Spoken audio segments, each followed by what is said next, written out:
Hey guys, tonight we journey somewhere a little elevated.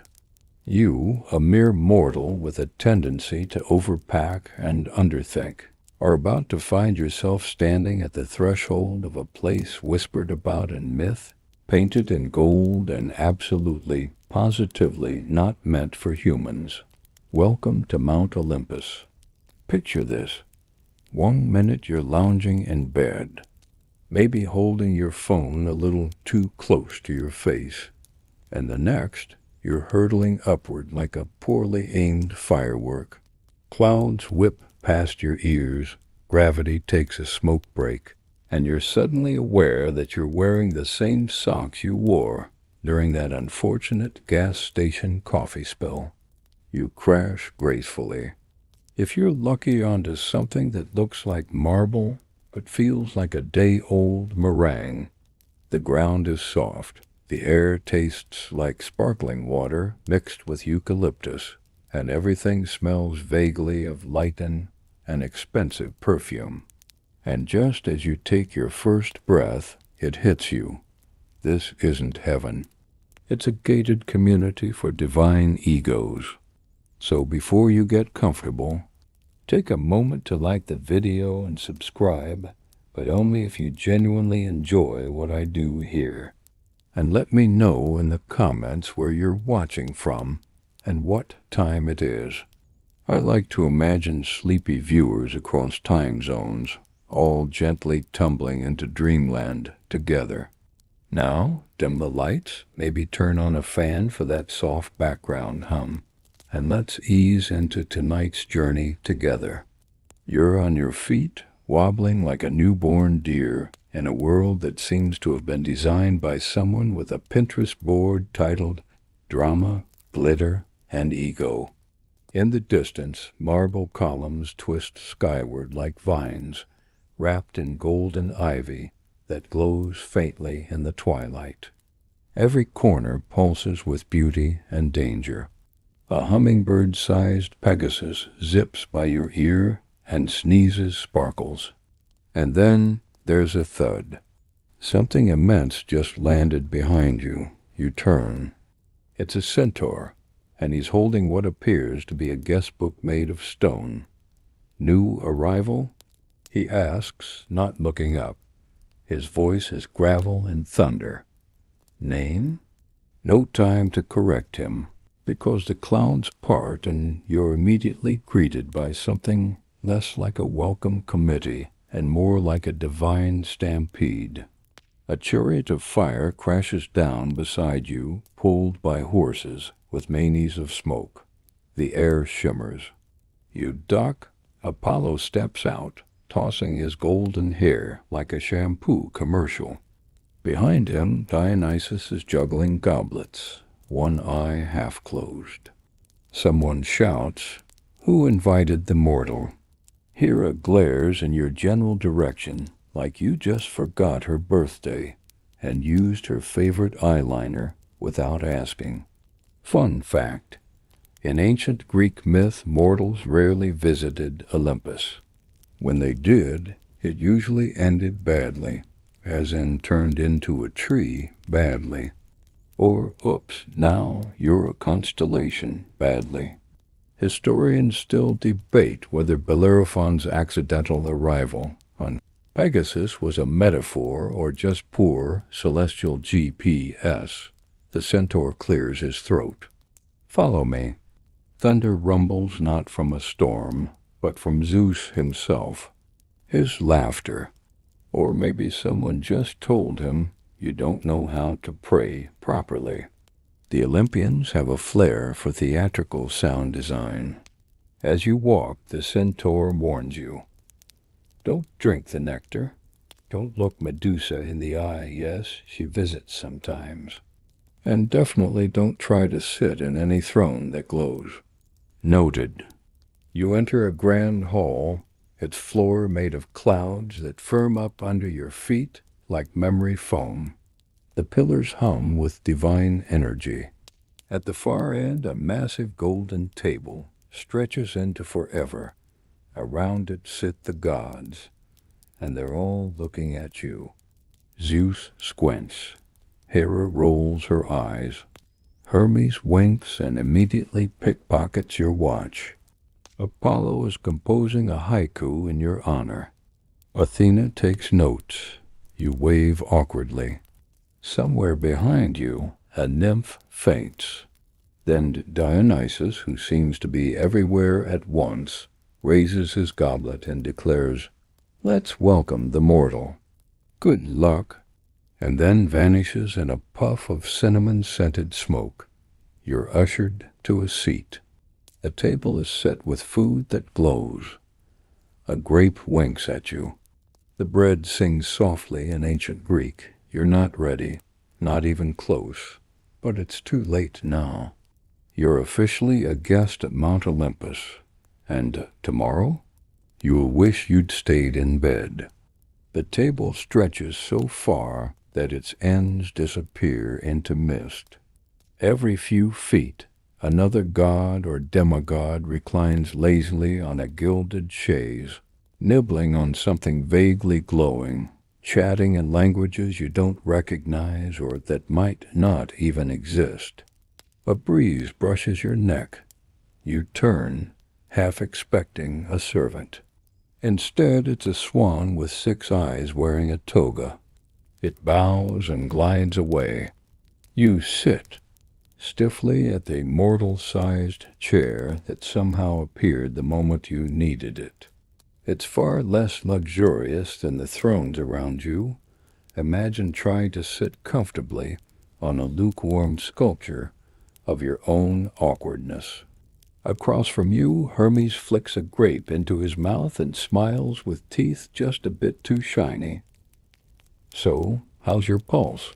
he asks. "Fast," you reply. He nods approvingly. Above the table, a chandelier made of stardust spins slowly, occasionally letting tiny galaxies drip from its edges. You try not to stare. You fail. Then you stare more. A tiny planet flares and dies right above your head. This is not Earth. This is not even your mythologized version of Mount Olympus. This is the real deal, complete with things no one ever wrote down for fear of being turned into a goat. As you watch the gods eat or pretend to eat, Ares mostly smashes his food. You notice something else. They're not talking to you. They're talking around you. And they're not thrilled. Ares leans over to Hera. He'll last, 3 days? Sipping from a cup shaped like a thundercloud. Zeus laughs. I give them until sunrise. Here's your first real Olympus-level mystery to chew on before bed. Ancient records do suggest that mortals were sometimes used as messengers or examples by the gods. The problem is, examples of what exactly is rarely clear. Historians still debate whether these tales were symbolic or just divine practical jokes. You shift in your seat, trying to act casual while also scanning for exits. There are none. Only clouds, infinite halls, and the distinct sound of Dionysus popping open another bottle of something highly flammable. Then Athena speaks. Her voice slices through the chatter like a well-honed blade. You brought them here without counsel, didn't you? She says, eyes locking onto Hermes. He shrugs. They looked curious. The mortal gets to prove their worth. Or leave. You're too stunned to eat, or speak, or breathe honestly. Your pulse is now a drum solo. Fun fact. Ancient Greeks believed that consuming ambrosia or nectar could elevate a mortal into semi-divinity or kill them instantly, depending on the recipe. No one ever wrote down the correct proportions, which honestly feels like an oversight. Suddenly you feel something warm at your elbow. It's a soft hand. Hestia again. She places a piece of flatbread on your plate. It smells like rosemary and something else home, maybe. I liked your entrance, she whispers. You tripped over your own feet like a hero. Summer temptations. The table clears itself. The chandelier sighs and dims. You're alone, until a small creature appears half goat, half something else. It gestures and you follow down a hallway that stretches like a dream. Your room is surprisingly cozy. A cloud-shaped bed, soft glowing stones lining the walls.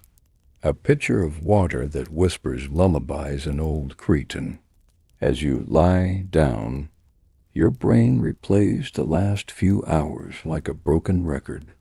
Trial by dawn, survive or leave, maybe both, probably neither. The ceiling slowly shifts, constellations forming and reforming above you. Orion waves, Cassiopeia rolls her eyes. You close your eyes. A whisper drifts in from nowhere. Not all who come to Olympus return. Your dreams don't feel like dreams. You're falling, but not in the way you usually do during a nightmare. This fall is slow, gentle, like a leaf spiraling through a syrupy sky. Around you, colors shimmer that don't exist in the waking world. Someone hums in the distance. A lullaby, maybe? No, it's Hermes again, probably tuning his lyre with your brainwaves. Then you hit something. Not the ground. A question. Why are you here? A scroll waits on the floor, wrapped in red twine. You open it, no handwriting. Just shifting glyphs that slowly resolve into words your brain wasn't designed to read, but somehow understands anyway. Make it a good one. You dress yourself in what the room offers, a flowing tunic that adjusts to your body, shimmering slightly, as if it remembers other wearers. A belt clasps itself around your waist, nodding in approval. And your shoes? Your shoes are definitely alive. One of them sneezes.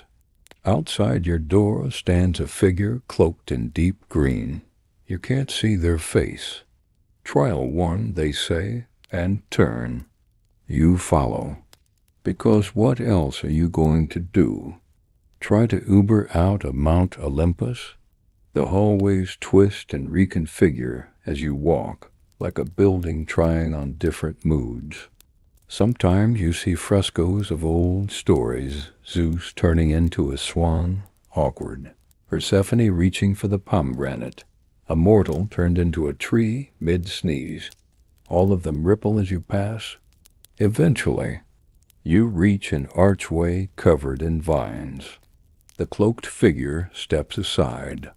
Inside, you face what you carry. The bird's too intelligent. One of them salutes you. Ahead, you spot something. A shape. Moving. It's you. Or a version of you built from the things you never say out loud. Insecurity. Regret. That one time you ghosted a friend out of pure anxiety. The shape mimics your movements, only slightly off, like a reflection in broken glass. This is trial one, strength, but not the kind you train at the gym for. This is strength against yourself. The figure attacks and you dodge, barely. Here's the thing. Mythological battles aren't just swords and shields. They're metaphors made blood. You block with honesty, parry with vulnerability. Every time you admit a fear out loud, the figure shrinks slightly. Every time you lie, it grows. You learn fast. You admit that you're scared, that you don't know why you came. That part of you wants to fail, because succeeding means facing whatever comes next. And then you say it. I don't think I'm special. A voice whispers.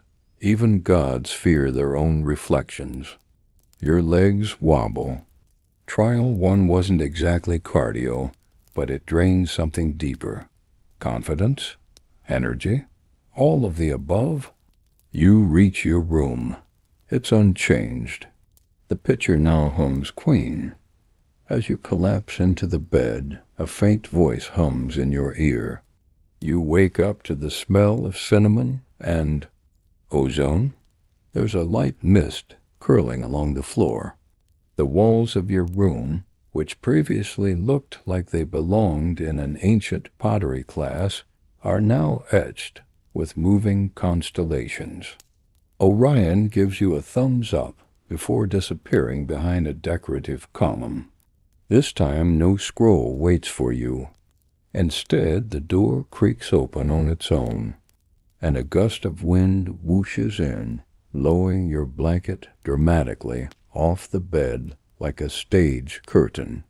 It's clear Olympus isn't giving you a choice. It never did. You stand up, still in your magical, self-fitting tunic. The sneezing sandal does a tiny hop to greet you. A second pair of shoes appears beside it. They seem less sneezy, more judgy. The hallway stretches before you like a ribbon of fog. You walk. Today is trial 2, wisdom. Now, let's get one thing straight. Wisdom on Mount Olympus isn't just knowing how to recite the Iliad backwards or solve riddles from a sphinx with poor time management. No Olympian wisdom is trickier. It's less about facts and more about understanding what's really going on. And spoiler alert, nothing is ever what it seems up here. As you turn a corner, you enter a large circular chamber. It smells like old books and freshly struck matches. In the center sits a table, and behind it Athena. Yes, that Athena. The goddess of wisdom, war strategy, crafts, and really intense eye contact. She doesn't look like a marble statue. She looks like someone who once beat a laptop at chess just for fun. Her armor gleams, but her eyes are sharper. She gestures for you to sit. You do, because what are you going to do? Not sit across from the goddess of strategic destruction. She leans in. What is truth? You'll see. Desperate. Then freeze. Athena's voice booms. Is this war just? 1 down, she says. 2 to go. He's not only good or only bad. He's a person, capable of both. Like everyone, I must erase free will. Should I do it? On it lies a chessboard. 3 pieces glow knight, bishop, and queen. Take one, Athena says. You reach for the knight, but pause. You take the bishop instead. Curious, she murmurs. You favor strategy over direct power. We'll see where that leads. Leading downward into a cave. A tiny note reads, Trial 3, Temptation. You hear Athena's voice one last time. The roar of the waves above softens into a muffled hush, like the world holding its breath. The air turns cooler, denser. It smells of salt, damp rock, and something else. Sweet, almost like honey left out too long. The stairway curves, and soon the sky disappears entirely behind you. Ahead, a warm glow pulses from deep within the earth, like the steady beat of a sleeping heart. You don't need to be told. You've arrived at Trial 3 Temptation. Now, Olympus doesn't do temptation like the mortal world does. This isn't about chocolate cake or texting your ex at 2 a.m. No, here temptation is mythic, grand, the kind that doesn't just ruin your week, it rewrites your entire destiny. At the bottom of the stairs you enter a cavern. It shimmers with golden light reflected off crystals embedded in the walls.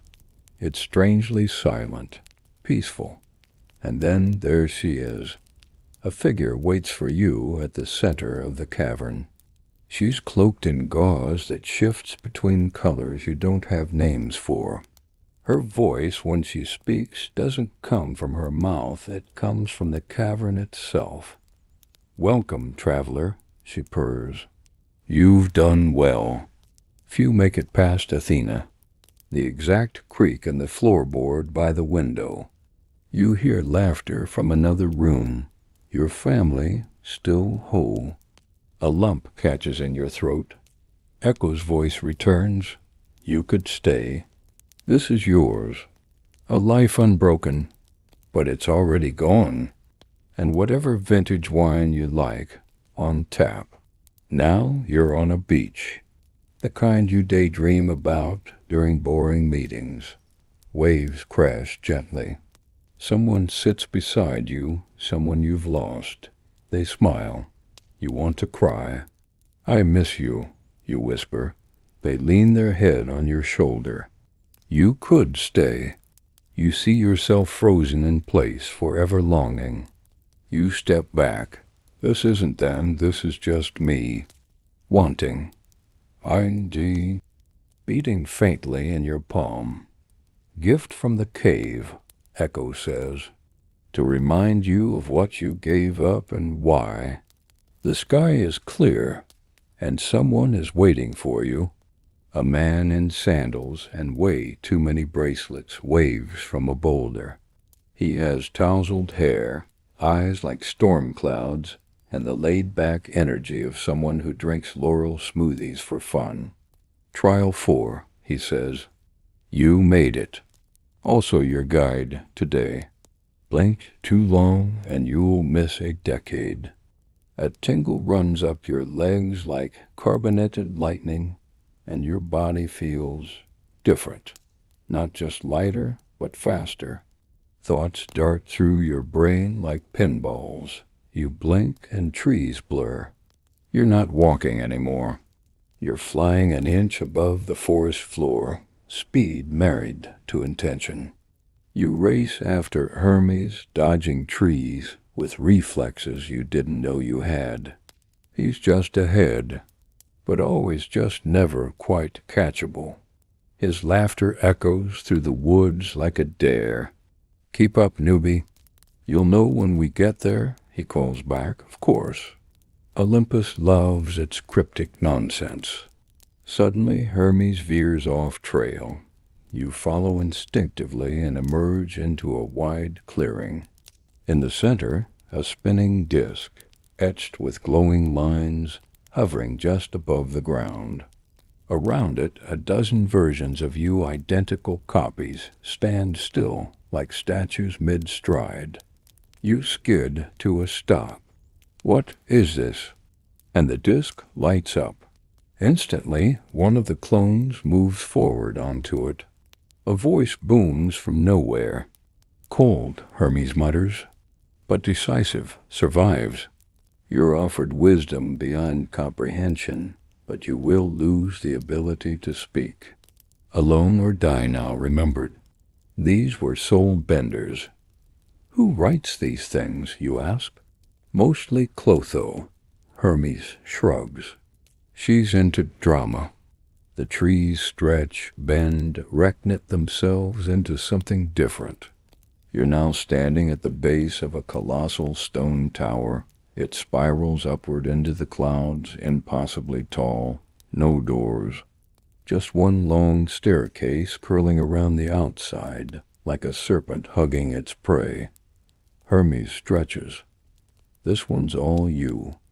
I've got a massage with Apollo." You approach the tower and place one foot on the first step. It glows faintly beneath you. No turning back. You begin to climb. Each step feels heavier than the last. Not physically, but emotionally. Like the higher you go, the more your thoughts begin to unravel. Memories float up, uninvited. Regrets, fears, embarrassing things you said in middle school. This is trial 5. Reflection. No illusions, no games, just you, and everything you've been avoiding. You see your past projected across the stone like a living slideshow. The things you said when you didn't mean them. The silence when you should have spoken up. People you hurt without meaning to. And then worse, people you meant to hurt. Your voice echoes against the wind. I was young. I didn't know any better. And here comes your weird fact of the section. Did you know ancient Greeks believed that towers held memories? They'd build tall structures not just for defense, but because they thought the higher you went, the closer you were to remembering the truth of who you were before birth. Historians still debate if that's metaphor, or if they really believed you could regain divine memory from altitude. Either way, this tower's working. You climb again. And now the projections shift. They show you as you are now, climbing, choosing, falling, getting back up, a version of you who's trying. Not perfect, but present. Finally, you reach the top. It's quiet here. The wind is soft. The sky glows in a pinkish-orange blush. There's a mirror.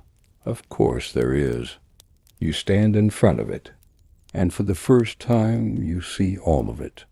Your flaws, your failures, but also your strength, your grit, your ridiculous outfit. You smile. Not bad. Someone new waits for you. A woman, tall and regal, with eyes like eclipses and a robe that seems to shift through constellations. She's not smiling. Ready for the next test? She asks. You hesitate. Who are you? She drops the blindfold into your hands like she's handing you a weapon or a punishment. You will wear this, she says, not because you must be blind, but because you must learn to feel what sight has failed you. The world goes dark, then strangely alive. You can hear leaves rustling like murmured secrets. You smell every plant, nearby sage, pine, olive bark. You feel vibrations in the ground, someone pacing exactly 11 steps away, then pausing. You've been judged by sight your whole life, Themis says from somewhere behind you. Now, we'll see who you are without it. First, a classmate you mocked once for stuttering in 6th grade. You barely remember it. He does. Next, your best friend from childhood, explaining how you defended him in a fight that could have ended badly.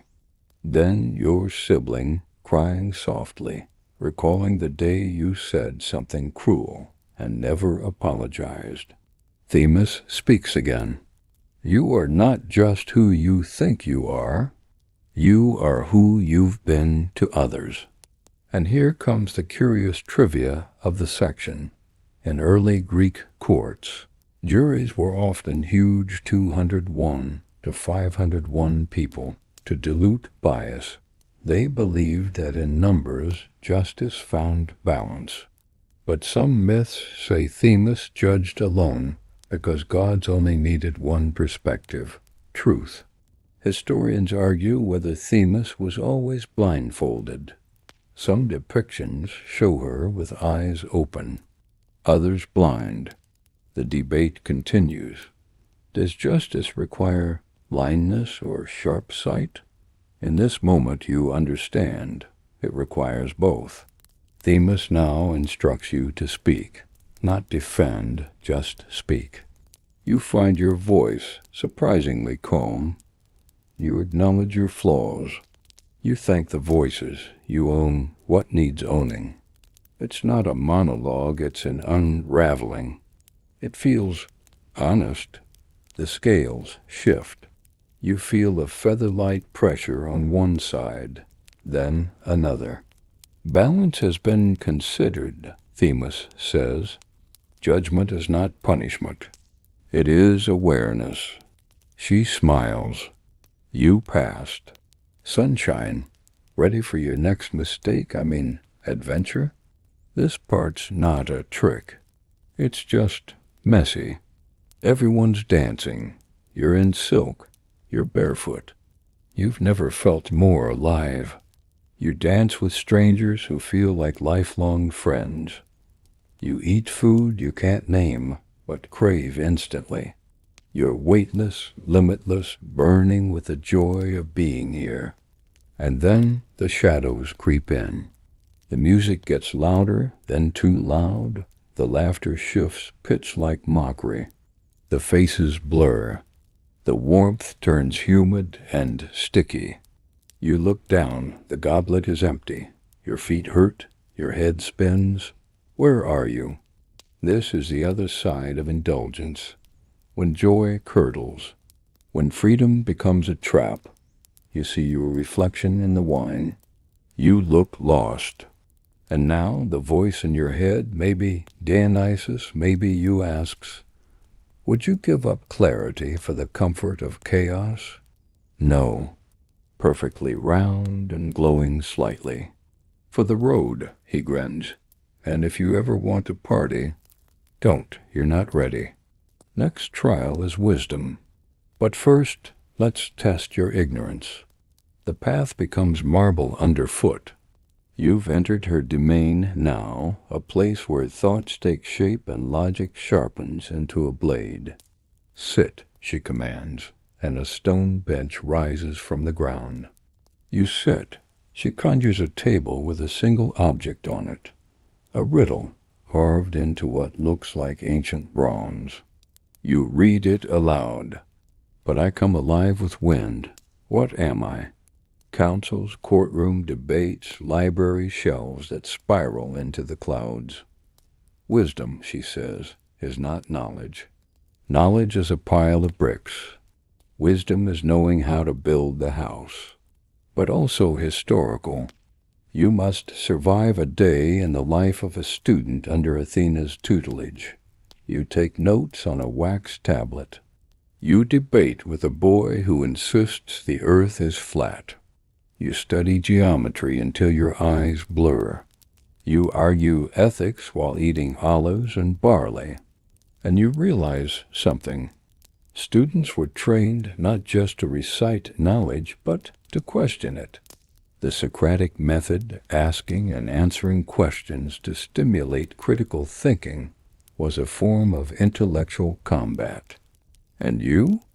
You're bleeding internally. Athena reappears beside you, arms crossed. Tell me, she says, what is the purpose of a just war? That's the purpose of a noble war. A just war is one that prevents a greater injustice. Protection is secondary. Clarity first. You have 1 minute to place your troops. You will lose either way. But how you lose will teach me what kind of leader you are. But not recklessly. When the smoke clears, your forces are crushed. But the city still stands. Athena nods. You learn quickly. That's rare. Talk about a headache. Some scholars interpret this myth as symbolic. Wisdom doesn't grow. It arrives in a flash, fully armed, when you're ready to receive it. Historians also debate whether Athena had any true protégés. Some say Odysseus was her favorite. Others argue she saw mortals as chess pieces, not students. But today she sees you, and you feel seen not emotionally but intellectually, like she scanned your brain and filed you away under work in progress. The unmistakable scent of arrogance. Apollo. He arrives in a sunbeam, wearing a toga that looks like it was designed by a luxury brand that also makes swords. Did someone say less structured? He says, grinning like a billboard ad for himself. Athena sighs. Try not to break them. All at once. Impress me. Your audience is impossible. Historical figures. Your high school crush. A few gods. Also your third-grade teacher who once said you had potential if only you'd apply yourself. Great. Apollo lounges beside the stage like a judge on a celestial talent show. One eyebrow raised, lyre across his lap, cheekbones that could slice fruit. "Well," he says, "sing me your truth. Who you pretended to be. The years you played background roles in your own story. You mentioned the quiet envy you felt when others took center stage.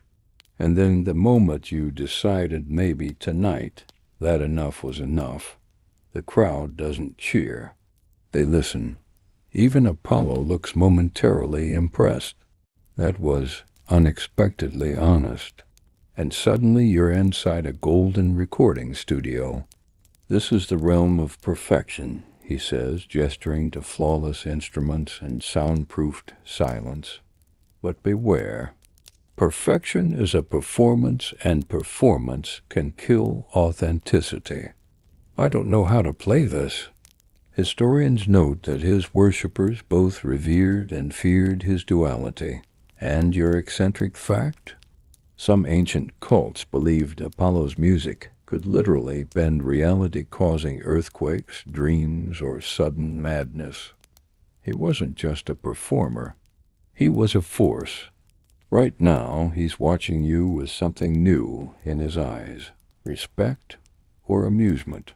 You try not to overthink it. "Fine," he says. "Let's turn up the pressure. Tell Olympus who you really are. The moon's up. The lyre's still in your hand." Apollo sits beside you, quiet now, no spotlight. "Truth time," he says. "I used to care what they thought, too. And the feeling that maybe, just maybe, you're beginning to understand what this Mount Olympus thing is really about. Not surviving. Becoming." You follow the faint echo of quick footsteps and a mischievous whistle, and suddenly you're face to face with Hermes, the messenger god himself. He's the ultimate trickster, with winged sandals that practically blur on the ground and a grin that's both charming and a little too sharp for comfort. Hermes leans in and says, "Welcome to my domain, where speed is survival and trust is a currency too volatile to spend lightly." You can't help but notice the way he eyes your pockets, like he's calculating the odds of you having anything worth stealing. You realize that dealing with Hermes is like navigating a crowded marketplace, bright, noisy, full of unexpected turns and the constant threat of getting pickpocketed. His tasks are a whirlwind, delivering secret messages, escaping angry gods, and sometimes playing pranks that might involve invisible shoes or exploding grapes. Historically, Hermes was revered as the god of commerce, thieves, and travel, a paradox wrapped in a messenger's cloak. His Roman counterpart, Mercury, was similarly known for speed and cunning. Some ancient myths even suggest he invented the lyre by stringing a tortoise shell, combining creativity with his infamous trickery. One quirky tidbit: Hermes supposedly once stole Apollo's cattle as a newborn, yes? A newborn god with the audacity to pull off a heist. The story ends with Apollo trading the lyre for the stolen cattle, marking one of the earliest examples of barter in mythology. But here's the kicker. Scholars debate whether Hermes was always a benevolent messenger, or if his trickster side was a later addition to make him more relatable. Some say he represented the chaotic unpredictability of communication itself. As you try to keep up with Hermes' lightning pace, you realize that trust isn't just about honesty. It's about being quick, clever, and sometimes just lucky enough not to get caught. You start to wonder, could you survive a day in this whirlwind? Or would you become just another lost message forgotten in the chaos of Mount Olympus? Hermes smirks, sensing your hesitation. Come on, keep up or lose your shoes. and you can almost feel the crackle of lightning overhead. Zeus, king of the gods, is reclining on a throne carved from storm clouds, his eyes gleaming with power and a hint of impatience. You quickly realize that surviving Olympus means navigating Zeus' unpredictable temper. One moment he's jovial and welcoming, the next, a single word from him could summon a thunderbolt with your name on it. The ancient Greeks believed Zeus controlled the skies and weather, symbolizing both protection and destruction, a god whose favor could bless you or curse you in an instant. Here's a fun, if somewhat terrifying fact. The ancient Olympic Games were held in his honor, blending athleticism with piety and a massive festival. Imagine trying to win his favor with a chariot race, a wrestling match. Talk about pressure. On the quirkier side, Zeus was famous for his numerous love affairs, often transforming himself into strange creatures to seduce mortals, from a swan to a shower of gold. Historians still debate how much of this reflects actual cult practices, or just storytelling flair to explain the origins of various myths. As you stand before Zeus, you get the sense that politeness isn't just etiquette here, it's survival. The slightest misstep could turn the king's thunderous wrath upon you, and frankly, you're not sure your mortal nerves could handle it. You notice the faint scent of ozone lingering around him, like the calm just before a storm.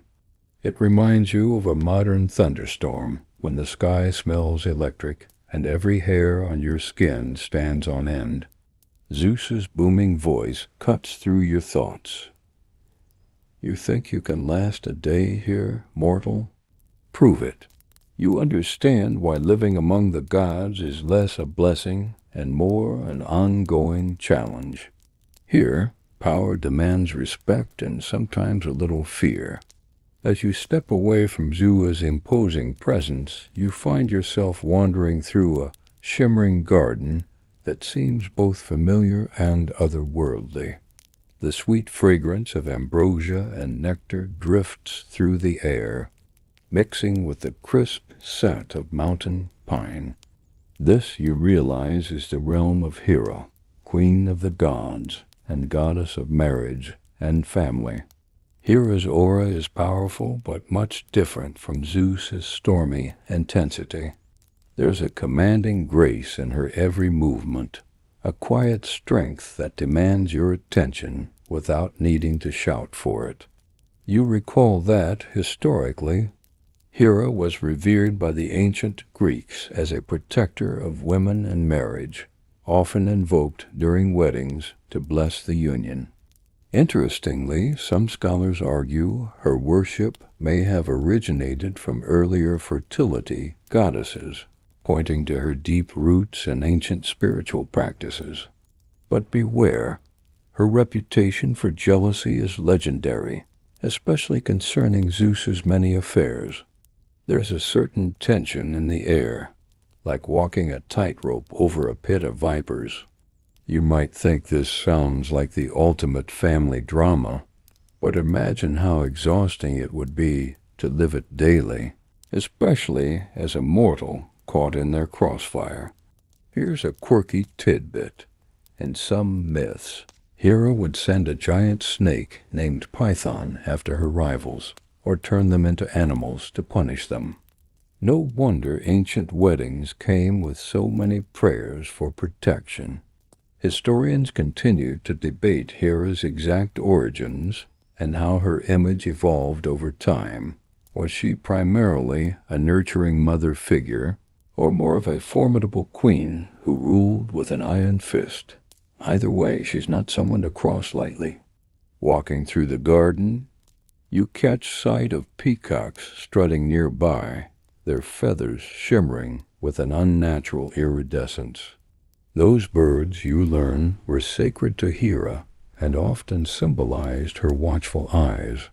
Feeling the weight of her gaze on you, you realize that maintaining favor here requires more than just respect. It demands diplomacy, tact, and a careful balancing act. The garden feels alive, humming softly with an ancient energy, reminding you again that Mount Olympus is not just a place. It's a world where every breath you take is woven with divine expectations. As you leave Hera's garden behind, the atmosphere shifts subtly. Cooler air, tinged with salt and the distant echo of waves crashing. You find yourself at the edge of a vast sea, where the god Poseidon reigns supreme. His domain is as tempestuous as his temperament, and you instantly feel the raw power of the ocean brushing against your skin like an unpredictable force. Poseidon, god of the sea, earthquakes, and horses, has a reputation that would make even the bravest sailor nervous. Ancient mariners prayed fervently to him before every voyage, knowing full well that a sudden storm could be his way of expressing displeasure. Fun fact, some ancient rituals involved sacrificing horses to appease him. Yes, horses, not fish. A curious custom, considering you'd think a sea god might prefer something a bit more aquatic. You tread carefully here, aware that Poseidon's wrath is legendary. He once famously flooded entire cities, and there are tales of him sinking ships on a whim. You can almost hear the academic debates. Did these myths stem from actual seismic activity and tsunamis around the Aegean, or were they poetic ways to explain natural disasters? Historians still argue. The god himself emerges from the waves, his trident gleaming under the sun, dripping with seawater. His eyes sharp and piercing. Scan you like a wild stallion sizing up a rival. You quickly realize that diplomacy won't save you here if you don't show a healthy respect for the sea's unpredictable moods. One eccentric detail about Poseidon: he is also credited with creating the first horse by striking the earth with his trident. Imagine that horse is born from the ground, almost as if the earth itself neighs in response to his power. That explains why both horses and seas are under his control, a rare combo that's hard to keep up with. The salty breeze carries a hint of danger, but also an exhilarating freedom, as if the entire world could be yours, if only you had Poseidon's favor. But trust me, you'd probably be better off sticking to dry land. Surviving a day on Mount Olympus means understanding that here the seas are alive, restless, and far from forgiving. Leaving the roaring waves behind, you climb higher into the celestial heights, where Athena, goddess of wisdom, strategy, and warfare, resides. Here the air shifts again crisper, filled with the scent of olive groves and the subtle hum of knowledge. Athena's realm is orderly and disciplined, but don't let that fool you. Her sharp mind cuts like a spear, and she's no one to underestimate. As you step into her presence, you're reminded that she was born fully armored from Zeus' forehead, no childbirth drama, just pure, unfiltered intellect bursting into the world. It's the kind of birth story that would make even the most hyped-up superhero origin look mild. Athena's association with the owl symbolizes wisdom, but also a kind of watchfulness that feels like it could see straight through your excuses for why you're still awake at 2 a.m. watching this video.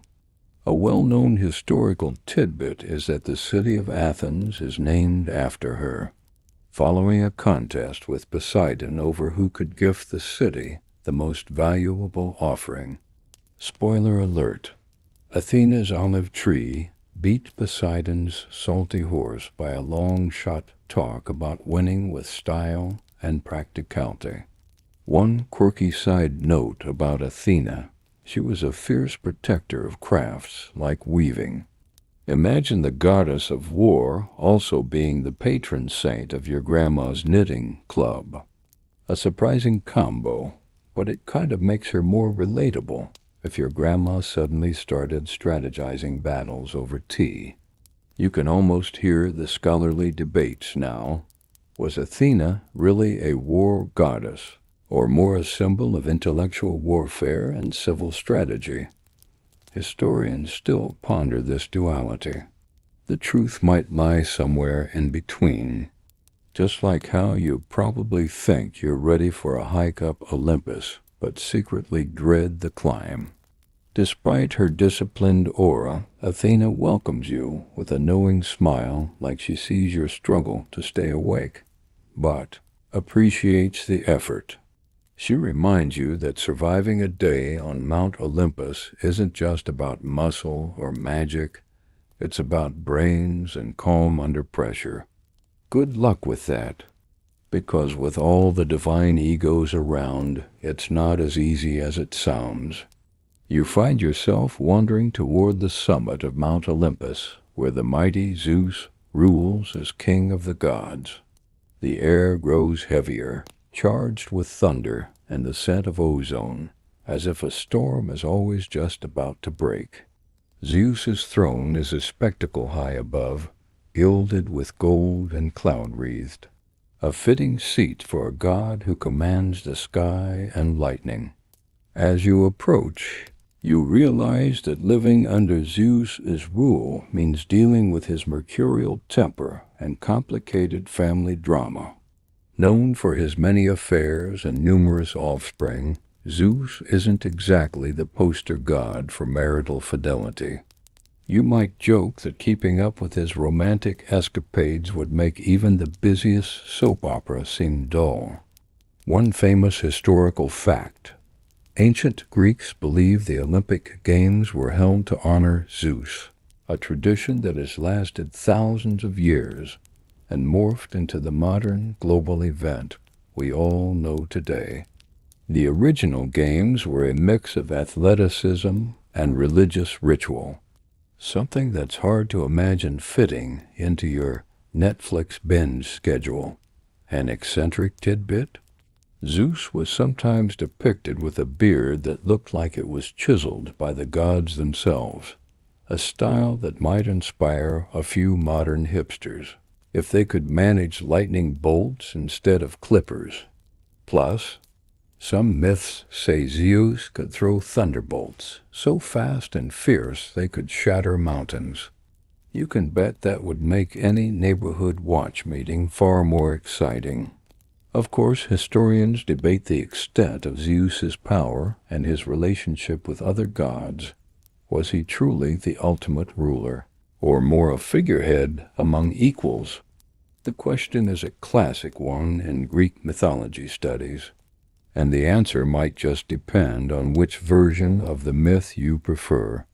You realize that surviving a day on Mount Olympus would mean navigating divine politics, temper tantrums, and legendary feasts, where ambrosia is on the menu, but no actual pizza. Between the thunderclaps and power struggles, it's clear that this is not a place for the faint of heart or those who prefer a quiet, drama-free existence. As you look out from the throne room, clouds swirling beneath you, you feel a strange mix of awe and relief after all. You're just a mortal imagining this chaos from afar, comfortably tucked in your bed. But hey, if you did try living a day on Mount Olympus, you probably wouldn't last long. The gods' parties on Mount Olympus are legendary, and you can almost hear the divine music playing as you enter the grand hall. Ambrosia and nectar flow endlessly, and the gods' laughter echoes like the rolling thunder you heard earlier.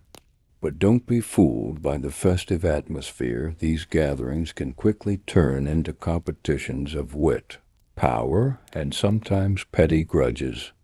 You watch as Hermes, the swift messenger god, zips around with a mischievous grin, probably plotting a prank or two. His winged sandals blur through the air faster than any sneaker technology could hope to replicate. A fun fact is that Hermes was also the god of thieves, which might explain his playful, trickster nature. Definitely someone you wouldn't want to leave your wallet unattended around. There's a curious myth that Hermes once stole Apollo's cattle on the very day he was born. Talk about a bold newborn. Imagine being that baby and already setting the bar for cheekiness and charm. Academics still debate whether Hermes's role was primarily that of a guide between worlds or just the ultimate cosmic mischief maker. Either way, his energy keeps the Olympian scene far from boring. As you soak in the scene, you realize that even divine parties aren't all glory and gold. There's politics, rivalry, and alliances that could make your last office party look like a calm family dinner. Navigating Olympus's social circles takes more than charm. It demands quick wit and a touch of diplomacy. You wonder, could you keep up with the gods' pace? Probably not. But the idea of trying, even just for a night, adds a spark to the endless sky above. The morning after the wild party on Mount Olympus, you find yourself wandering through the sprawling divine gardens, a place where the air is thick with the scent of ambrosia and the gentle rustling of olive branches. The Muses, those 9 enchanting daughters of Zeus, are already at work, their voices weaving melodies that ripple through the soft morning light. It's as if the very atmosphere vibrates with creativity, a cosmic concert, playing just for the gods, and now, unwittingly, for you too. You follow the sound, feeling the grass beneath your feet soft and cool like velvet slippers.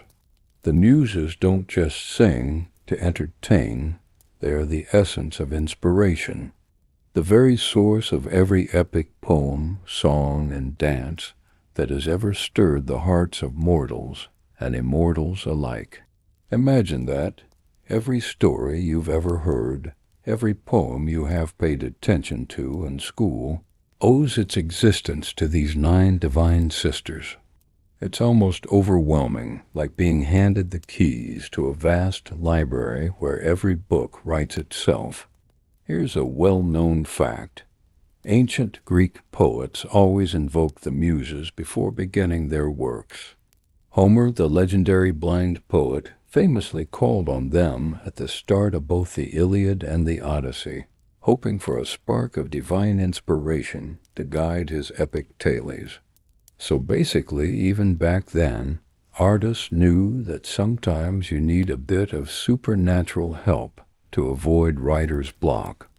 Maybe it's not so different from you, frantically searching for a playlist or the perfect coffee to get through a tough day.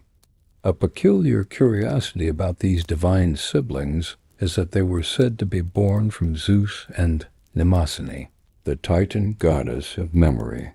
So, creativity is literally tied to memory. Here perhaps a subtle hint that every new idea is just a remix of what's already been remembered or experienced. Makes you think twice about that original idea you thought you had last week, doesn't it? Historians and mythologists still debate how the concept of the Muses evolved. Were they originally nature spirits connected to springs and groves, or strictly celestial beings assigned to arts and sciences? Some suggest they began as local nymphs who gradually gained prominence in the pantheon. As you walk deeper into the gardens, you notice the flowers bloom in impossible colors, petals shimmering with a light that seems to pulse with life. The air hums softly, carrying the faintest echoes of ancient lyres and flutes, and you feel the gentle caress of a breeze that smells faintly of honey and thyme. This place, despite being home to gods capable of hurling thunderbolts or weaving fate itself, feels serene. For a moment, it's easy to forget you're surrounded by beings whose tempers can shift like storms on a whim. But then, the memory of the party and its aftermath creeps back. The thunderous laughter, the wine flowing like rivers, and the sudden squabbles that erupted over insults and jealousy. Olympus, for all its beauty and grandeur, is no calm retreat. It's a boiling pot of divine drama where immortals juggle power, passion, and pride every single day. You realize that inspiration here comes with a price of constant tension beneath the surface. A reminder that creativity often arises from chaos. You pause by a shimmering fountain, its waters rumored to grant poets glimpses of future glory if they dare to drink. You dip your fingers in and feel the coolness ripple through your skin. It's tempting to take a sip, to see what visions might unfold, but you hesitate. After all, the gods' gifts are rarely free of strings attached. You remember hearing that the fountain's water could also induce madness in the unprepared, turning hopeful poets into raving lunatics, probably why no one but the bravest or most desperate ever takes the plunge. Reflecting on all this, you start to wonder, could you really handle a day in the shoes of a divine being? To live in a place where creativity and chaos dance so closely? Where your thoughts might literally shape the world, but also where envy and wrath lurk behind every smile. Would you thrive under such pressure, or would you crumble, longing for the simple frustrations of mortal life like traffic jams or forgetting your keys? And yet, despite all the dangers, there's something undeniably alluring about Olympus. About being at the center of the universe's grandest stories. Maybe that's why poets have told tales of these gods for millennia, weaving their human flaws and divine powers into legends that still capture imaginations today. Historians still debate how much of these stories reflected real ancient beliefs and how much was added later to entertain or instruct. Was Olympus truly seen as a literal mountain home of the gods, or more as a metaphor for the unpredictable forces that shape human life? The truth, as always, lies somewhere in between. As you stand there, surrounded by the ethereal beauty and quiet power of the Muse's realm, you feel a gentle settling inside a calm before the inevitable storm of divine whims that will soon resume. But for now, in this perfect moment of tranquility, you savor the rare peace, the brush with immortality's softer side. So as you prepare to leave this enchanted garden and return to your own mortal world, you carry with you a newfound appreciation. Creativity, inspiration, and even chaos are deeply intertwined, whether you're a god or just someone trying to write a good bedtime story. And remember, if you ever find yourself in need of a muse, maybe don't wait for lightning to strike. Instead, just take a deep breath, listen to the quiet hum around you, and let your imagination wander freely. You step away from the tranquil gardens, your footsteps soft against the marble floors that stretch endlessly beneath towering columns. The corridors of Mount Olympus feel less like a palace and more like a living organism, pulsing with the heartbeat of the gods themselves. Every corner you turn reveals another layer of divine, life-gilded statues that almost seem to breathe. Tapestries telling tales older than history, and an ever-present scent of frankincense mingled with something faintly metallic like ozone after a storm. Today you find yourself in the realm of Hephaestus, the god of fire and blacksmithing. Unlike the gleaming halls of the other gods, His workshop is a rugged cave illuminated by molten lava streams and sparks flying from the anvil. It's a stark contrast to the soft melodies of the Muse's garden, but just as vital. Without Hephaestus, the gods would be left with raw power and little means to wield it. You realize that even immortals need someone who can literally forge their destinies. Hephaestus is an odd figure in the pantheon, often mocked for his limp and rough appearance, yet unmatched in skill and ingenuity. It's said that he crafted everything from Achilles' armor to the chains that bound Prometheus. The irony that the strongest gods depend on the seemingly imperfect one is a reminder that strength comes in many forms. You find it oddly comforting. If a god can be judged for his limp, maybe your own imperfections aren't so daunting after all. A widely known fact is that Hephaestus was thrown from Olympus by his mother Hera because of his deformity, a harsh fate for the god of craft and creation. This rejection gave him a grounded perspective that many other gods lacked, making him perhaps the most empathetic among immortals. Yet historians still argue about the details of his fall. Was it a punishment, an accident, or a test of character? Some myths say he was cast out twice, each with a different reason, highlighting how stories about the gods evolved over time. Something curious. Hephaestus' forge is said to be powered by a team of magical cyclopes, each one specialized in crafting specific items.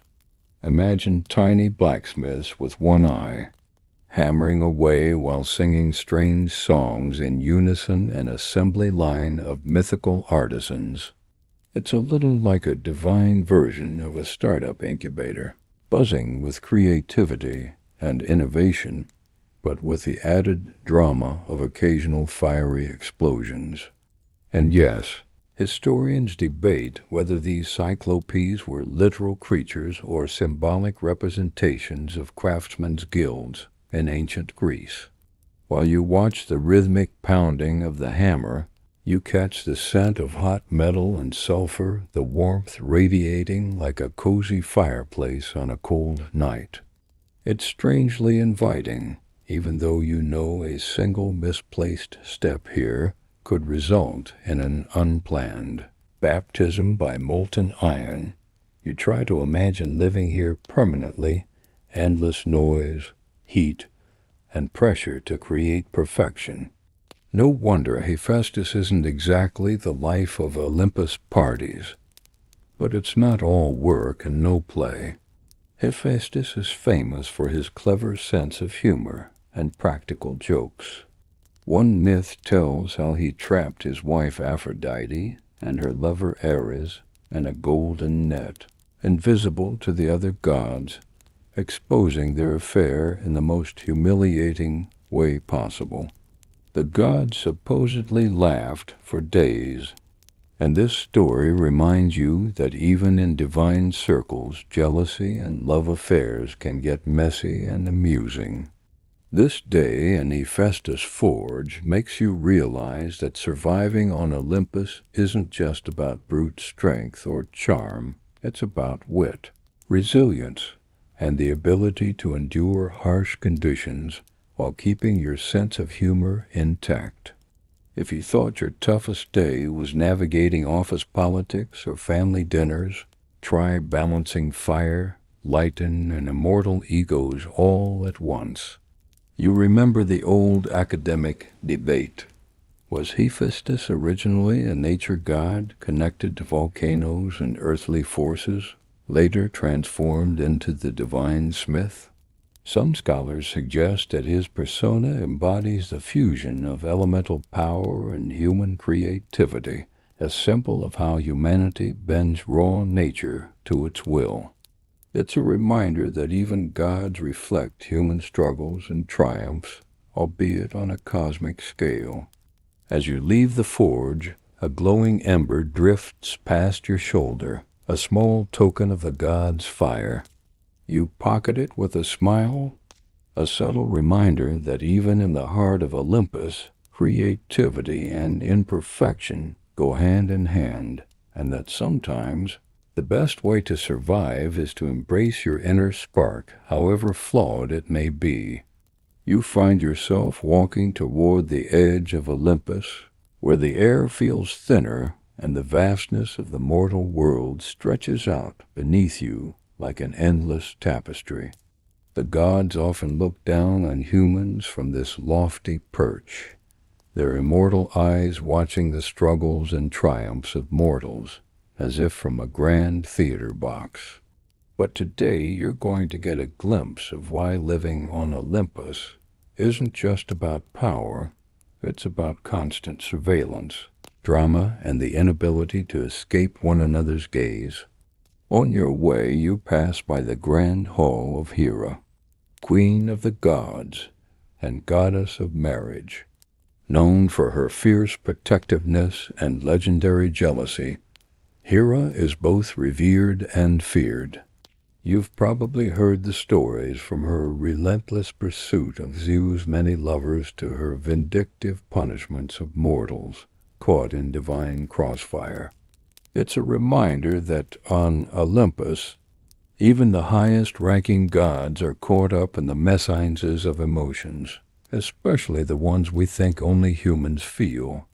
A well-known fact about Hera is that she was worshipped as a protector of women and families, yet her myths often paint her as wrathful and unforgiving. The tension between these aspects makes her one of the most complex figures in Greek mythology. Interestingly, historians debate whether Hera's mythos originally stemmed from an older earth goddess whose role shifted as Greek culture evolved, reflecting changing social dynamics. Walking past her golden throne, you notice the intricate peacock motifs embroidered into the cushioned symbols of her watchful eye and regal authority. And speaking of watchful eyes, you can't help but think about Argus, her 100-eyed servant whose gaze never sleeps. Imagine having someone constantly watching your every move. That's the kind of pressure Olympus residents live under daily. It's like living with a permanent security camera, only with more feathers. Curiously, the myth of Argus and his all-seeing eyes is often interpreted as a metaphor for vigilance and the impossibility of privacy among the gods. Some scholars argue that Argus symbolizes the omnipresence of divine judgment, reminding mortals and immortals alike that no action goes unnoticed. You can practically feel the weight of that judgment pressing down as you move further into the palace. You can't help but chuckle at the thought. If you were stuck on Olympus, you'd probably never dare to let loose, knowing that even your smallest faux pas could be broadcast among the gods like a scandalous reality show. It's enough to make anyone crave the relative anonymity of mortal life, awkward teenage years included. Before you leave Hera's domain, you catch a whiff of something unexpected, a mix of sweet nectar and something more pungent, like burnt incense. Turns out the gods love their scented offerings, and each deity has a signature aroma meant to please them. Hera's is a blend of lily and myrrh, known for their associations with purity and solemnity. It's funny to think how even immortals have their version of comfort scents, like a divine version of your favorite candle or essential oil. As you step away, you remember an ongoing debate among historians. Was Hera a symbol of ancient matriarchal power that was later adapted into the patriarchal pantheon, or was she always a complex figure balancing authority and vulnerability?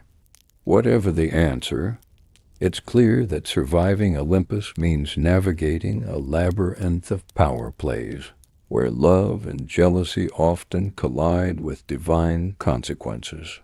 So as you look out over the mortal world once more, you realize that living among the gods might seem glamorous, but it comes with a price: endless drama, limited privacy, and the constant reminder that your actions, no matter how small, could ripple through eternity. You continue your walk along the marble corridors of Olympus, where the air is thick with the mingling scents of ambrosia and heated tempers. The sound of distant laughter echoes off the walls, but it's not the carefree chuckles you might expect. It's sharp, sly, and full of the kind of mischief only immortal beings can conjure. Ahead you see Hermes, the fleet-footed messenger god, darting in and out of conversations like a spark of lightning. Known for his cunning and speed, Hermes thrives on chaos and clever trickery. He's the ultimate prankster of the pantheon, always one step ahead, always with a grin that suggests he knows a secret no one else does.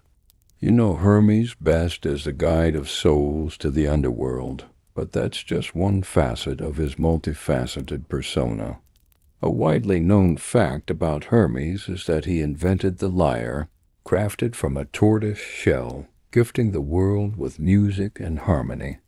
Imagine that one moment a trickster, the next a bringer of art and culture. Interestingly, less is often said about Hermes' role as a god of boundaries and transitions. He's the liminal figure, crossing thresholds between worlds, the mortal and divine, life and death, order and chaos. Historians still debate whether Hermes' origin as a deity might have ties to earlier pastoral and commerce gods, reflecting the fluidity of ancient religious evolution.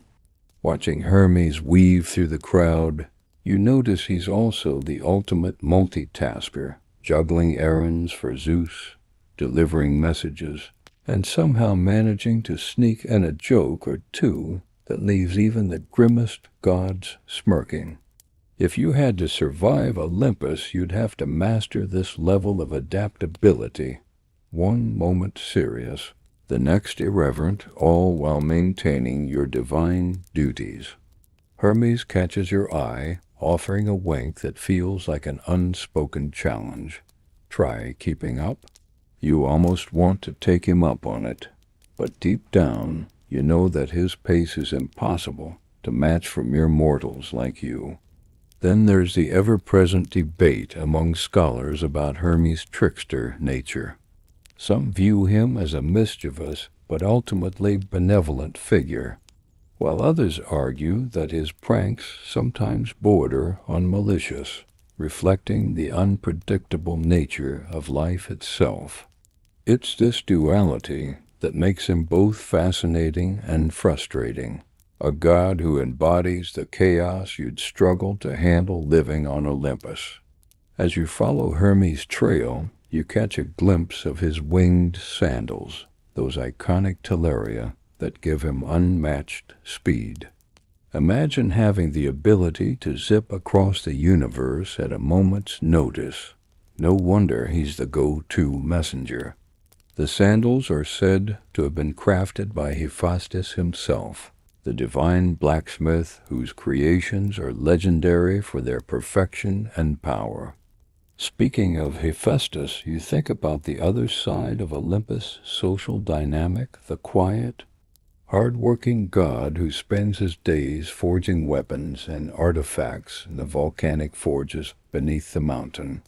While Hermes races around stirring up excitement, Hephaestus is the backbone of divine craftsmanship, often overlooked but absolutely essential.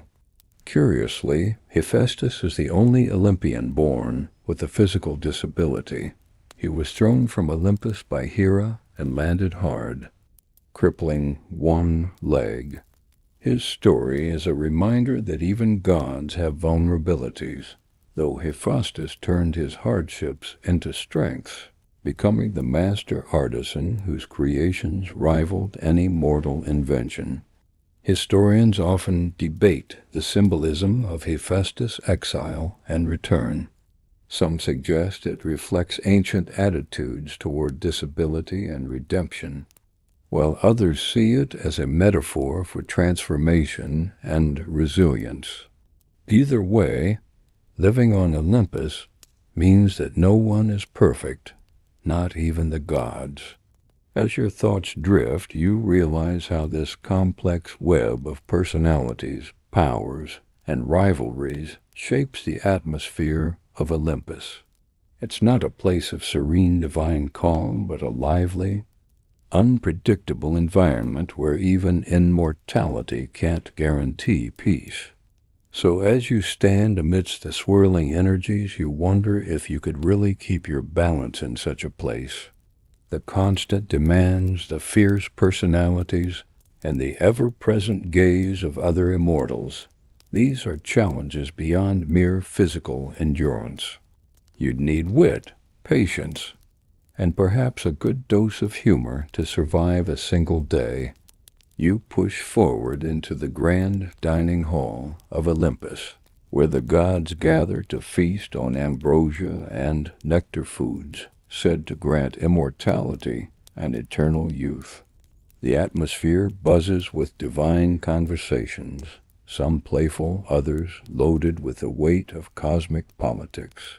You might think eternal life means eternal peace, but here, tension simmers beneath the glittering surface. At the center of this chaos is Hera, queen of the gods, renowned for her jealousy and fierce protectiveness over her marriage to Zeus. She holds court with regal authority, her sharp eyes missing nothing. One well-known fact about Hera is that despite her often vengeful reputation, she was also worshipped as a goddess of marriage and family, embodying the sacred bonds that tie mortals and gods alike. You notice that her presence commands both respect and fear, a balancing act that's not easy to maintain. Imagine managing your emotions with the weight of Olympus on your shoulders.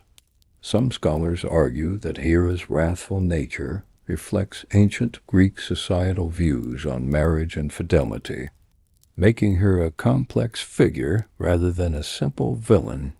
As you watch, you catch a curious detail. Hera's peacock feathers subtly shimmer in the divine light. These feathers are more than decoration. They symbolize her watchfulness, as the many eyes represent vigilance and all-seeing power. A little-known tidbit is that the peacock was sacred to her because of a myth involving Argus, a 100-eyed giant whom she once set to guard a secret. Hera's tension with Zeus is palpable, even during the feast. Their marriage is legendary for its storms and reconciliations, much like the weather patterns mortals experience below. Historians continue debating whether these myths serve as allegories for natural forces or reflections of human relationships projected onto divine figures. Nearby, you overhear Hera directing a subtle but pointed remark at one of Zeus's many lovers, an immortal drama that never seems to fade. The gods' personal lives here are messier than the most scandalous soap operas, and you wonder how you'd handle such perpetual turmoil. You probably wouldn't last a day without a serious strategy for self-preservation. You glance around to see how the other gods respond to Hera's presence. Some avoid her gaze altogether, while others engage her with deference or wary smiles. It's clear that her power is as much psychological as it is divine. If you were to survive here, you'd better learn to read the room, and quickly. As the feast continues, you notice a lighter moment when Dionysus, god of wine and revelry, bursts into laughter, breaking the tension like a summer thunderstorm. Dionysus, the youngest Olympian, brings a much-needed breath of chaotic joy, reminding everyone that even immortals need to let loose sometimes. A fun fact: Dionysus was considered the god who could cross the boundaries between life and death, offering mortals glimpses of ecstasy and madness. You think about how Dionysus' dual nature, joyful and wild, but also linked to death and rebirth, reflects the contradictions you see everywhere on Olympus. The gods aren't just powerful. They're deeply human in their flaws and passions. Historians still debate whether Dionysus was a later addition to the pantheon, or if his cult reflects an older, mystery religion centered on transformation.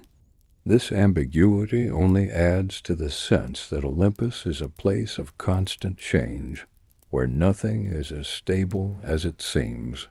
Watching these interactions, you realize that surviving a day on Mount Olympus isn't just about enduring the physical splendor or dangers.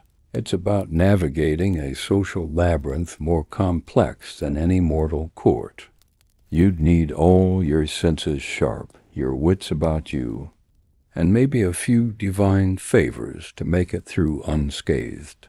You follow the faint sound of wings to the edge of Olympus, where the air feels thinner and the sky stretches endlessly. Here, Hermes, the fleet-footed messenger god, zips back and forth like a cosmic courier with a flair for mischief.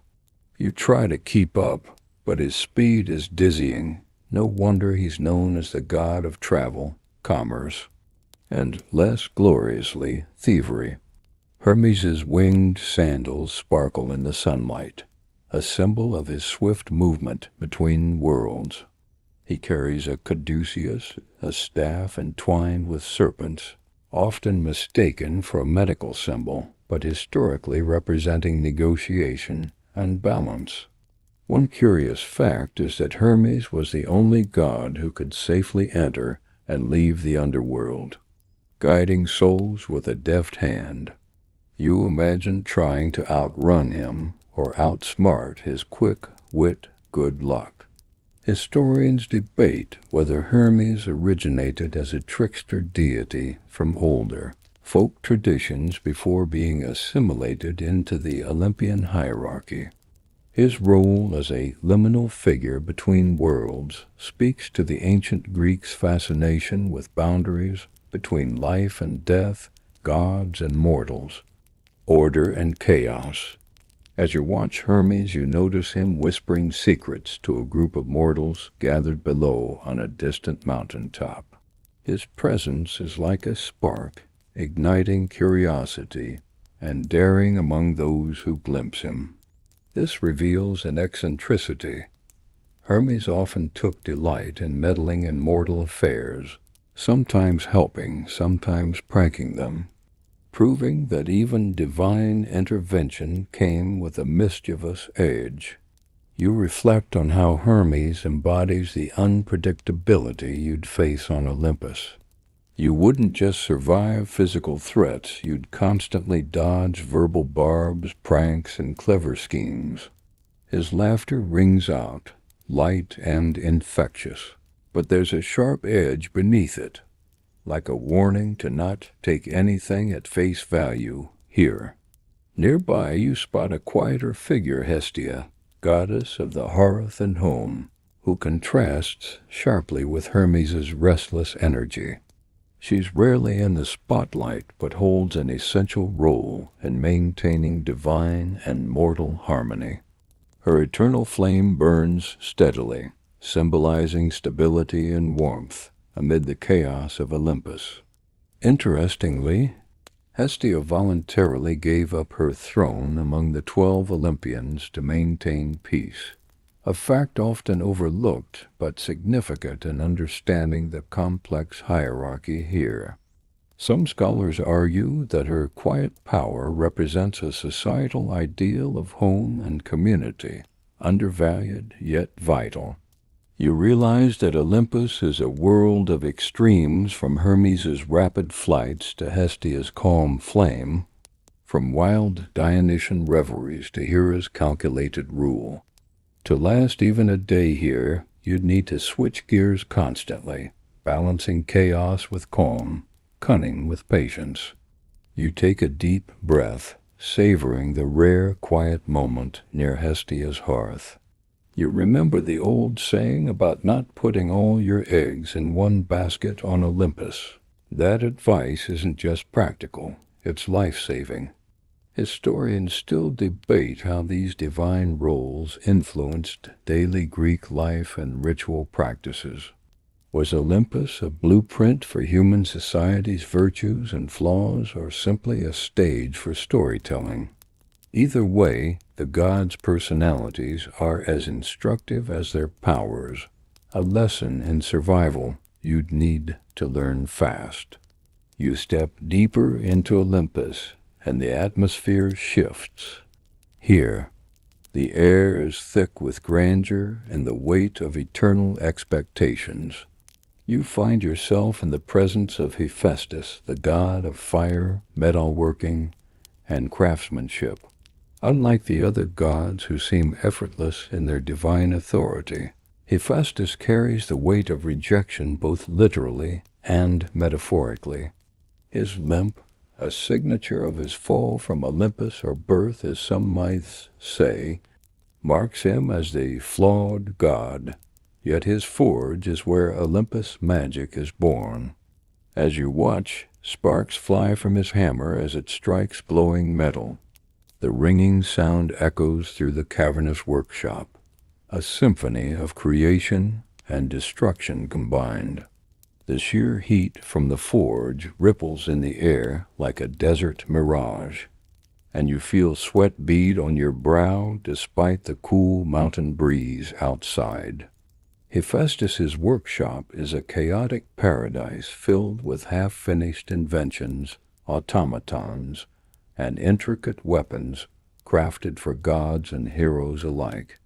This place feels like a mix between a high-tech lab and an artist's studio, centuries before either existed. You imagine trying to navigate such a labyrinth. One false step and you might be scalded or trapped in a mechanical contraption of his design.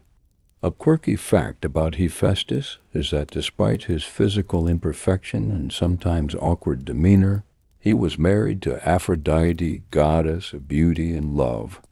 Their relationship is legendary for its volatility and drama, a divine soap opera that even mortal reality TV would envy. Historians still debate if their union symbolizes the tension between inner strength and outer beauty, or if it's simply mythic storytelling at its most entertaining. You try to picture yourself in Hephaestus's shoes, literally, and wonder if you'd be able to withstand the pressure of being both an outcast and a creator.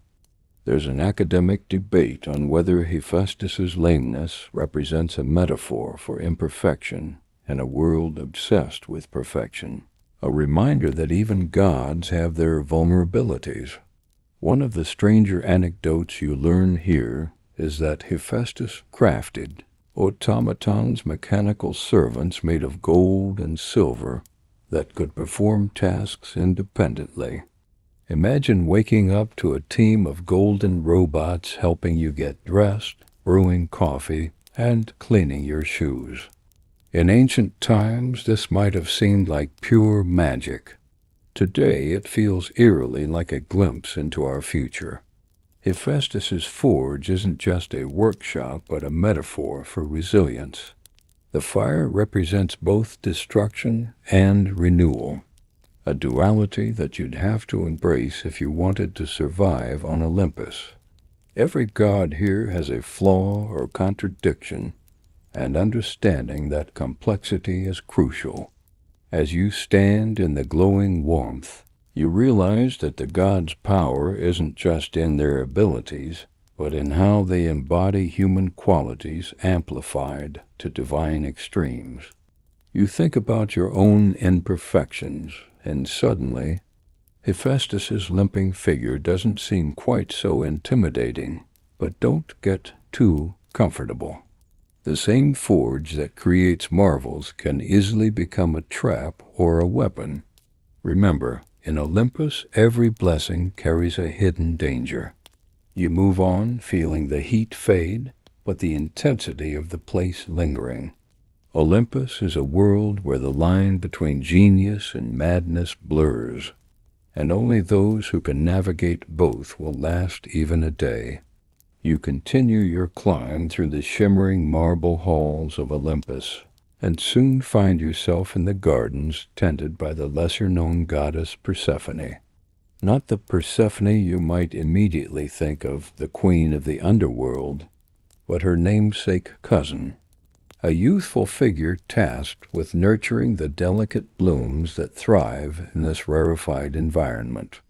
The gardens of Olympus are unlike any earthly flora you've seen. They bloom with colors that shift subtly with the light, petals humming faintly, as if alive with the whisper of ancient magic.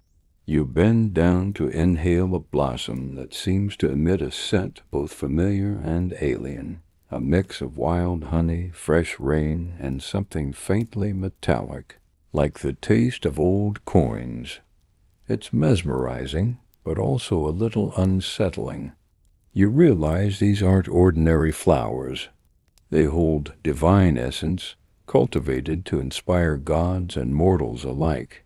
Legends say that the nectar of these flowers could grant inspiration or madness, depending on the drinker's nature. Historians debate whether these mythical gardens symbolize the fragile balance between nature and the divine, or if they're a poetic invention meant to elevate the gods' lifestyles above mortal comprehension. There's even a curious story about a mortal gardener who tried to sneak into Olympus to steal a flower only to be turned into a tree, standing forever as a warning to others. As you wander, you notice the intricate patterns in the leaves, some resembling constellations, others resembling symbols you vaguely recognize from ancient coins and pottery. It feels like every plant here is a coded message, a puzzle left by the gods for the attentive to decipher.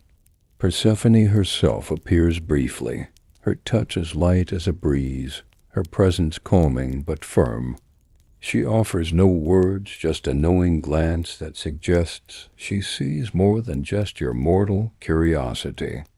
You feel the weight of her story, the cyclical nature of life and death she embodies, the way she moves between worlds with a grace that seems impossible.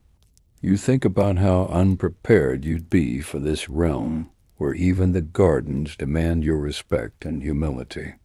One wrong step, one careless pluck, and you might lose more than just a flower. You might lose yourself to the divine's unpredictable whims. You recall a debate among scholars about whether the story of Persephone's seasonal journey was inspired by agricultural cycles or deeper, philosophical questions about human mortality and rebirth. The garden's eternal bloom seems to contradict the mortal world's seasons, a reminder that here, time and life move by rules you barely understand. Just as you're about to leave, you catch a glimpse of a small creature, a blend between a hummingbird and a dragonfly, shimmering with iridescent wings. It darts from flower to flower, and you realize that the very pollination here is an act of divine magic, not mere biology. The God's world, you realize, is filled with wonder and peril in equal measure. You might admire its beauty, but surviving here demands more than admiration. It demands humility, patience, and a thick skin. As you step away from the garden's edge, you can't help but feel a flicker of awe mixed with a shiver of anxiety. This place is breathtaking, yes, but it's also a stark reminder. You wouldn't last a day on Mount Olympus. You leave the gardens behind, stepping into the grand hall where the gods gather to deliberate and scheme. The air is thick with tension, and the faint scent of ambrosia lingers like a sweet perfume. Here you witness the gods' political theater in full swing, a ceaseless cycle of alliances, rivalries, and ego clashes that make modern reality TV look tame. Zeus sits at the center, his presence commanding, yet you can see the subtle cracks of fatigue behind his thunderous facade. You realize quickly that diplomacy here is a game played with razor-sharp wit and veiled threats. No mortal could navigate these conversations without being crushed under the weight of centuries of grudges and power plays. Historians still debate whether the Olympian hierarchy was ever truly stable or just a thin veneer over a chaotic storm of egos and ancient grudges. As you listen, a lesser god tries to sneak a joke about Hermes' speed, only to be silenced by a cold glare. The sharp humor, the quick insults, and the occasional sly smile make it clear this is a battlefield disguised as polite company. You find yourself admiring the complexity. It's like watching a cosmic chess game where every move alters the fate of mortals and gods alike. The gods' conversations often circle around mortal affairs, revealing how intertwined their lives are with human destiny. You catch snippets about heroes, wars, and even mundane quarrels that somehow escalate to world-shaking consequences. It's a reminder that, despite their immortal status, gods are deeply invested in the mortal realm, often for reasons you wouldn't expect. One story stands out: the debate over whether mortals should be granted free will, or if their fates should be strictly guided by divine intervention. Scholars argue endlessly about this, with no consensus. Some say the gods are benevolent guides. Others claim they are capricious puppeteers. As you listen, you realize this debate is more than academic. It shapes every interaction you've witnessed on Olympus. Suddenly a servant rushes in, announcing an urgent matter involving immortal rebellion. The hall erupts into a frenzy of voices, plans, and curses. You watch as the gods prepare to intervene, not with brute force, but with subtle manipulations, prophecies, and divine favors. The complexity of their power is staggering. They can alter events without ever lifting a finger. This moment crystallizes why you wouldn't last a day here. The gods' power isn't just raw strength. It's cunning, patience, and centuries of experience. They play long games while mortals scramble just to survive the day. As you slip away from the hall, you feel the weight of divine politics settling on your shoulders.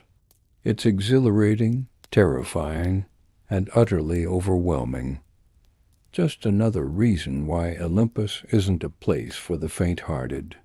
You find yourself wandering toward the edge of Olympus, where the sky meets endless clouds and the world below seems both distant and insignificant.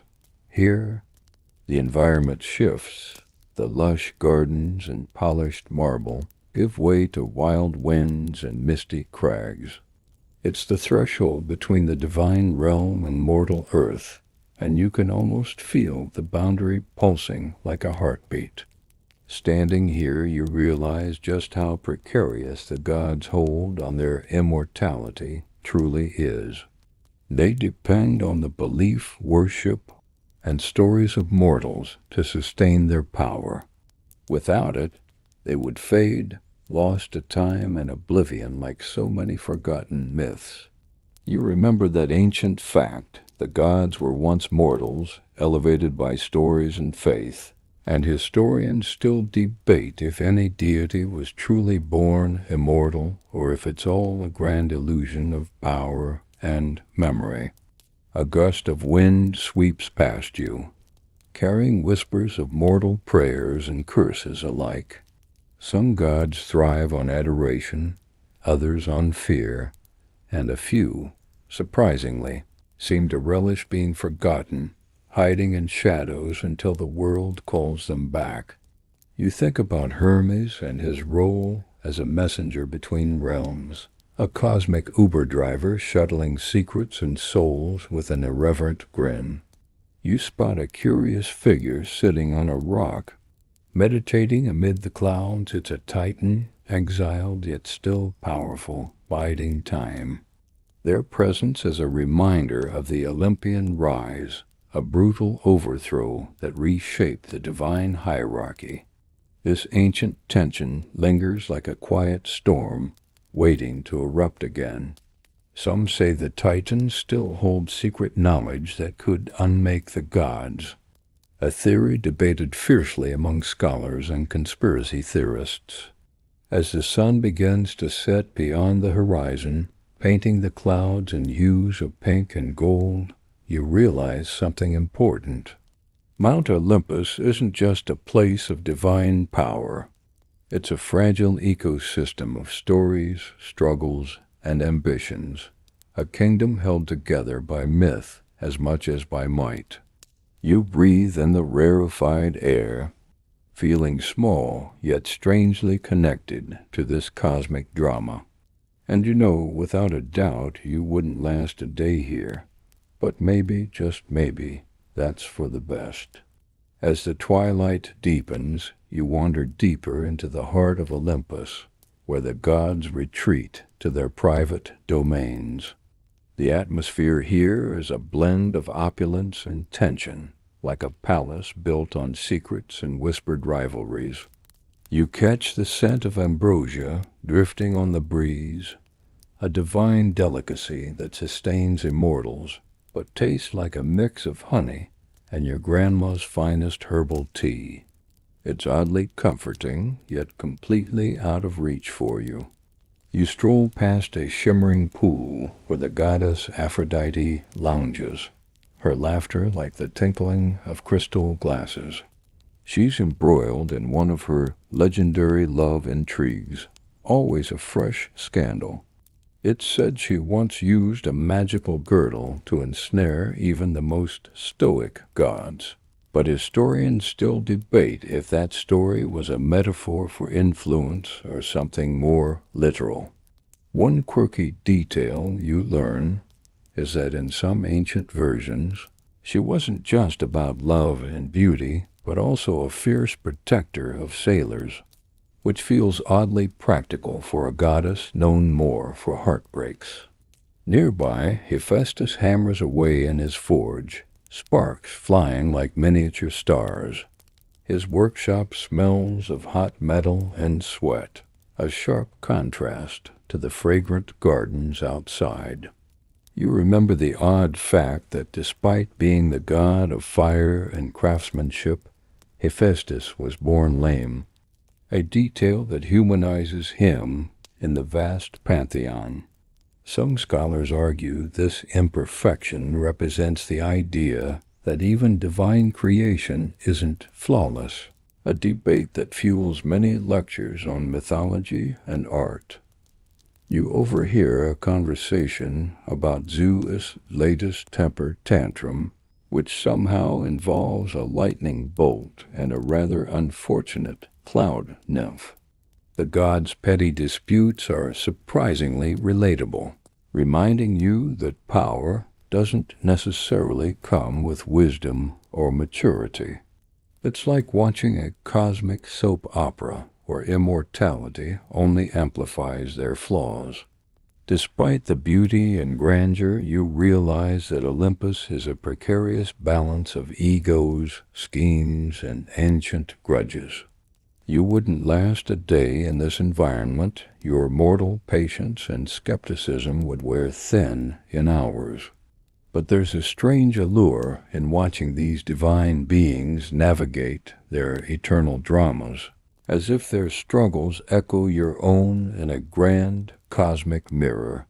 You find yourself drawn to the quieter corners of Olympus, where the lesser-known gods and spirits linger, those who don't command storms or wield thunderbolts, but still hold their own peculiar powers.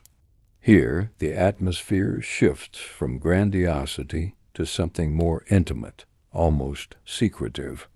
You spot Hestia, the goddess of the hearth, tending a modest flame that never goes out. The warmth from it feels oddly grounding, compared to the overwhelming energy of the throne room. There's an eccentric charm in these lesser deities' domains. For instance, you discover that Hestia's flame was central to every ancient Greek home, symbolizing family unity and the comfort of routine, something you might take for granted until you see how much effort it takes to maintain such a simple thing in an immortal realm. Historians still debate if the emphasis on the hearth was more about practical daily life or a deeper spiritual connection to the earth itself. Nearby, you encounter Morpheus, the god of dreams. Lounging on a cloud of mist, his presence is surreal. The air around him seems to shimmer with images both beautiful and strange. It's said he can weave dreams so vivid they blur the line between reality and fantasy. One weird tidbit you pick up is that some ancient tales attribute to Morpheus the invention of nightmares, which were originally seen as divine messages rather than mere fears. Scholars argue whether nightmares were a tool for prophecy or punishment, a debate that continues to this day. As you move through this quieter side of Olympus, you notice how different the dynamics feel, less about power struggles and more about subtle influence. These gods don't shout or fight. They work in whispers, shaping the unseen parts of mortal lives. It's a reminder that not all power is loud and flashy, and sometimes the smallest forces have the most profound effects. You realize again how unprepared you would be to live here, balancing the responsibility of affecting dreams. The safety of the hearth or the flow of time would require patience and wisdom far beyond your current mortal grasp. Still, it's oddly comforting to think that even in such an exalted place, there is room for quiet, steady guardianship. You step into the vibrant chaos of the gods' banquets, where immortals indulge in endless feasts that defy human limits. The air is thick with scents of ambrosia and nectar, food said to grant eternal youth and vitality. Watching this, you can't help but feel both awed and overwhelmed. Imagine trying to keep up with gods who never tire or get full.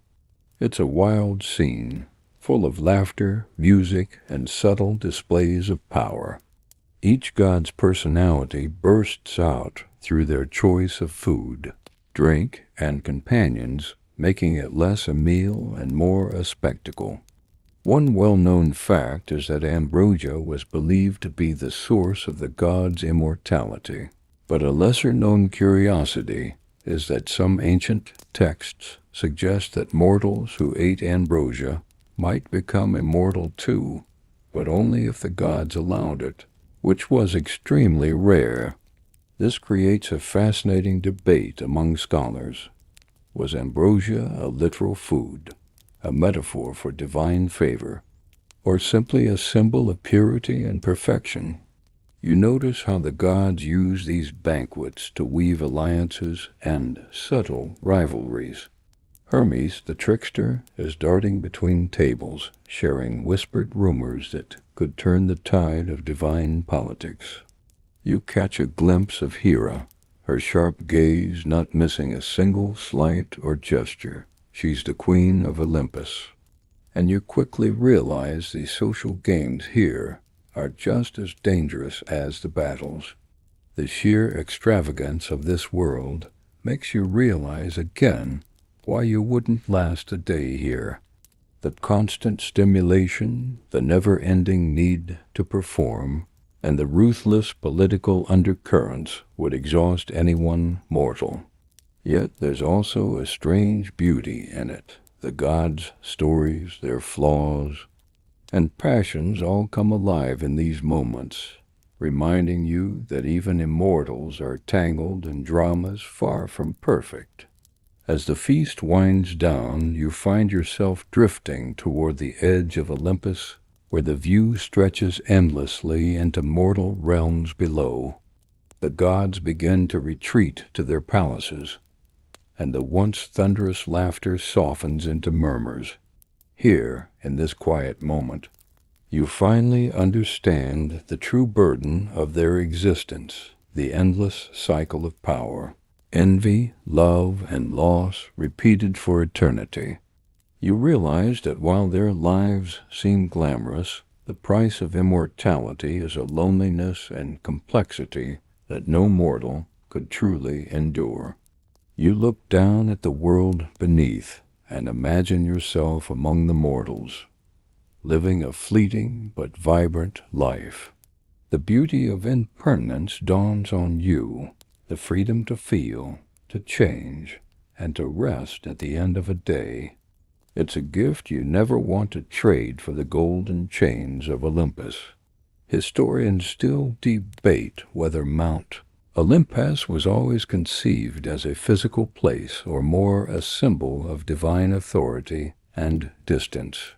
Interestingly, some ancient poets describe it less as a mountain and more as an ethereal realm layered above the earth.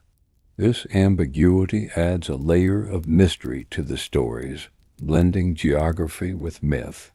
A quirky fact to end on. Ancient Greeks believed that the gods had their own special fire that never went out, a symbol of their eternal presence. Some scholars think this might be linked to the idea of perpetual volcanic activity near Mount Olympus, blurring lines between natural phenomena and myth. So as you prepare to leave this place knowing full well you wouldn't last a day up here, remember that the stories of the gods are less about perfection and more about reflection. Their flaws and follies mirror our own, offering a timeless reminder that life's challenges, no matter how divine or mortal, shape who we are. Word count 1005. Wrapped in the warmth of these ancient tales, free to rest and dream without fear or rush. Let the serenity of this moment carry you into peaceful sleep, where the gods' dramas fade into gentle whispers, and you find comfort in your own human journey.